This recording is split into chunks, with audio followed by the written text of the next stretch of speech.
مهندس چرا بنزین تموم شد؟ آقا بنزین 2 لیتر نوکرتم داداش. انسانیت کجا رفته واقعا؟ ایول برادر جان کمک میکنه.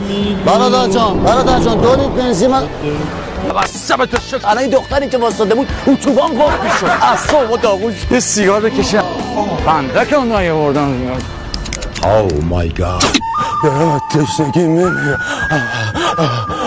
یه نفر اونجا بساط کرده سراب میبینم خدا کنه آب داشته باشه.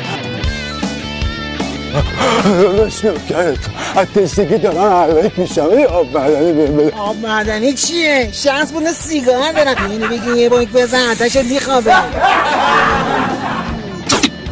ما فکر میکردیم آب مایه حیاته، نگو سیگاره که هر جا میری هست. این بچه‌ها رو دیدی با چه افتخاری عکس سیگار کشیدن رو میذارن تو اینستا. آخه کوچولو این که بوی شیر دهنت عوض نمی‌کنه، فقط شیر تو دودی می‌کنه. ما نفهمیدیم سیگار قبل چای جوابه بعد چای.